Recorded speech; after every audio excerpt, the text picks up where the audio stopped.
Hey guys, and welcome back to another Doctor Who video. In today's video I'm going to be doing the fourth part of my custom figure showcase series. These videos seem to do very well, so as long as I'm making customs, I'll keep making these videos. So we'll start off with probably the most recent figure from the TV series, to appear in the TV series, and that's Ashad, the Lone Cyberman. If I just bring the camera back slightly, there we go. Got Ashad. This was made using, I struggle to remember now, it's so long ago. I think it was just a Cyberman with a Dalek hybrid arm that I've sculpted to resemble a Mondasian Cyberman's arm. And then sculpting details onto the Cyberman, like the shoulder pad, the gun, the new chest unit, and the sort of torso piece, and the new wires.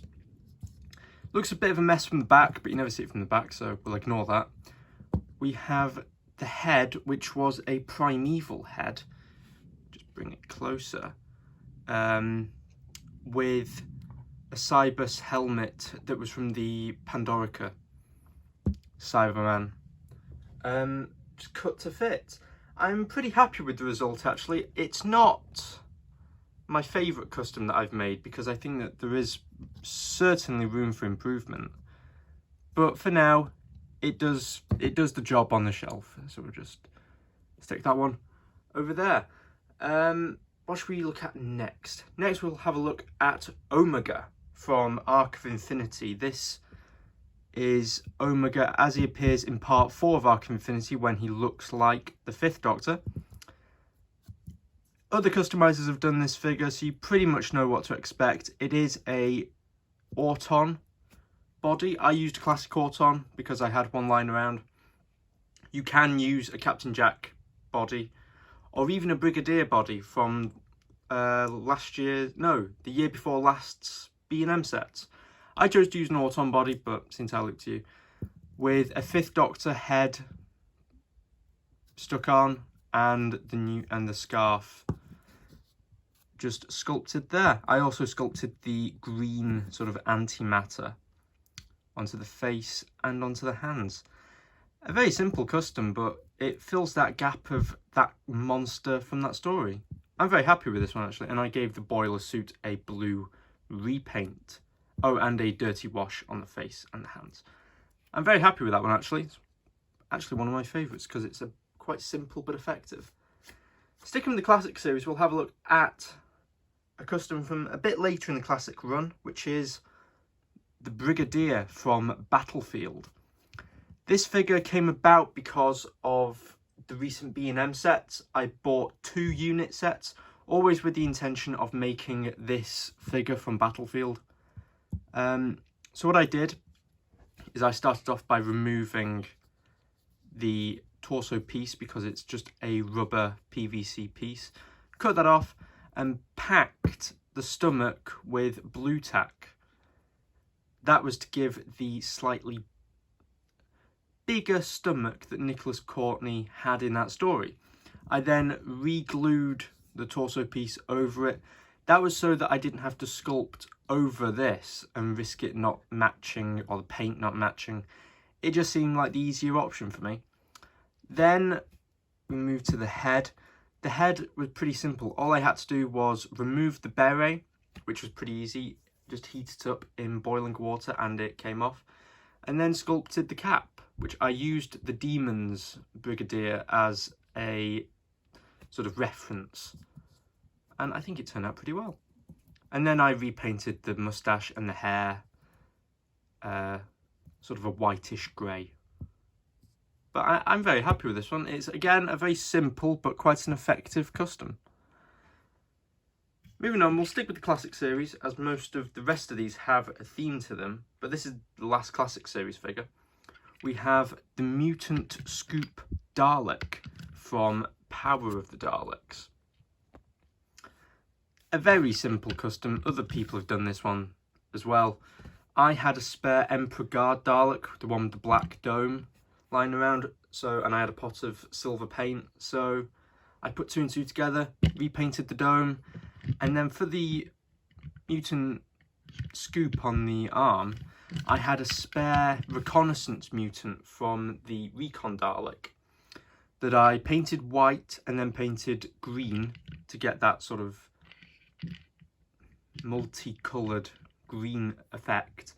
And then all the arm is a cocktail stick. No, sorry, a lollipop stick. I couldn't remember the exact thing then. With a piece of cardboard glued to it, and then the mutant glued onto that. A very simple custom. It took about an hour. Yeah, but I'm very happy with that. Next up, all of the rest of these have a theme to them, in that they're all from the Peter Capaldi era.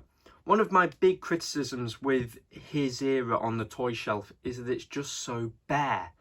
We have the Doctor, we have Clara, we have Bill and Missy, and that's about it. So I wanted to give a bit of variety to the 12th Doctor era shelf by making some monsters. So we'll start off with Rassilon from Hellbent.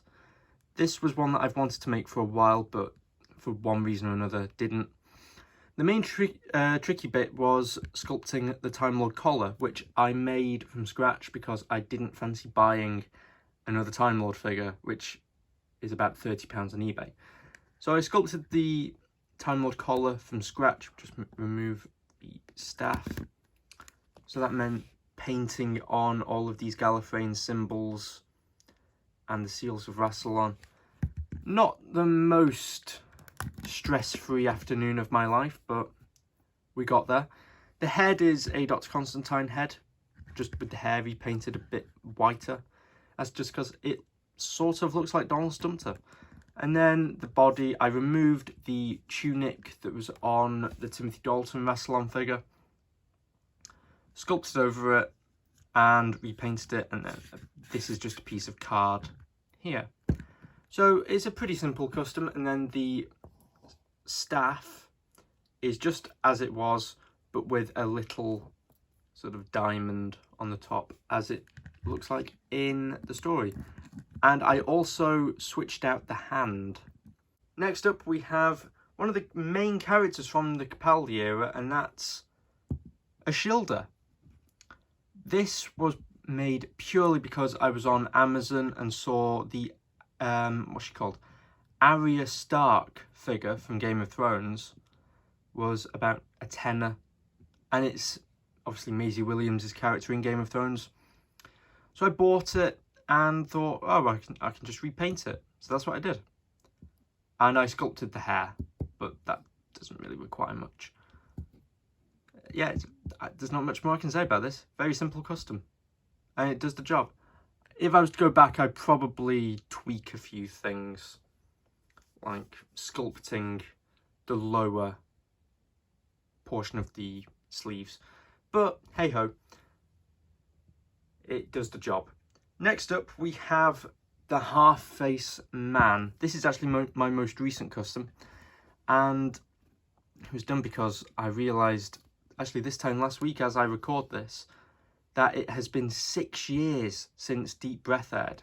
That's just madness. But anyway, this was a very fun custom to make, actually. It had a 11th Doctor Snowman base with the legs cut off and replaced with Dalek Sec hybrid legs, which I then sculpted to be flush to the hips.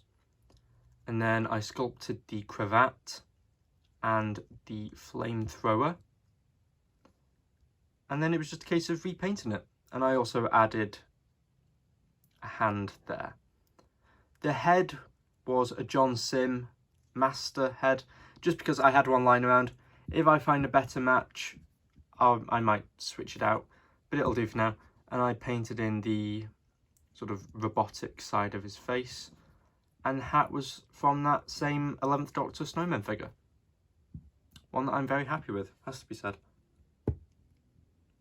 Next, we have one of my favourite characters from Series 10, the Monks.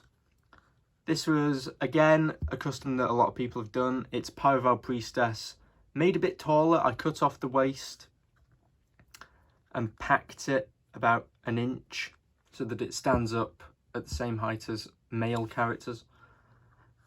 And then it was a lot of sculpting the robes and the arm. I actually glued the arm in place. This arm is glued as well because I had to sculpt this bit. The hood is sculpted, and the face, I cut the nose off and repainted the face. It's not a dead ringer, but it's good enough, I think. And then I gave it a black wash and then dirtied up the bottom of the tunic. I used the Eagle Moss figurine for inspiration.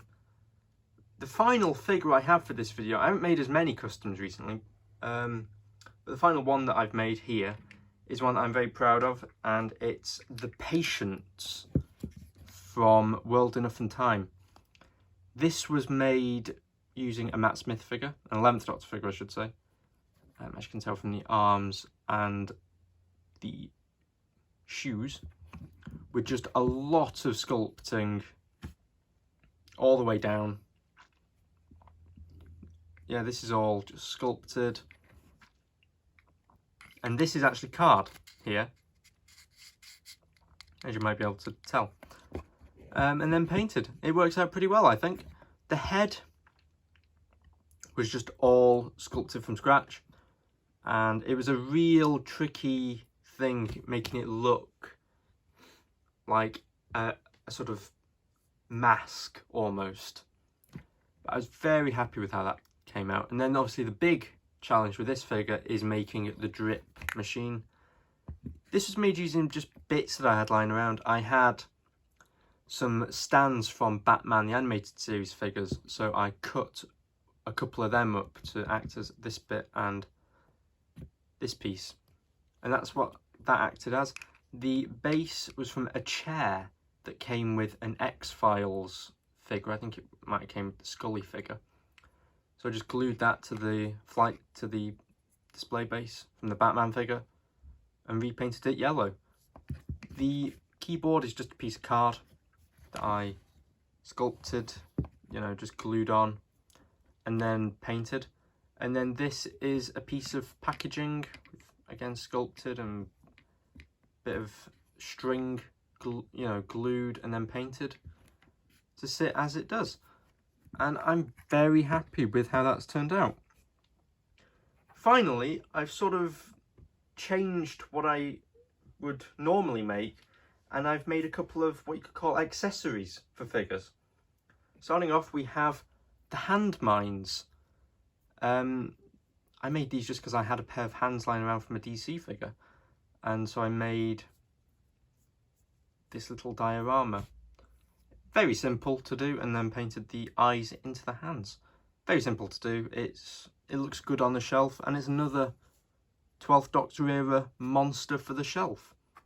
Finally, on again the back of the new B&M sets coming out, I made this, the Key to Time, to go with Romana 1. It's not at all accurate because it's too big, as you can see. It's massive. It's not supposed to be that big.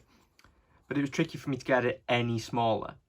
So I just settled with what I had. I'll probably go back and redo this, but I did the tracer in the top, which I think you can remove. I'm not going to do it now. I haven't seen this in a while. It's just been on the shelf. But yeah, I'm pretty happy with how that turned out. So there we have it, guys. There is my latest batch of custom figures that I have made over the last month and a bit, I think.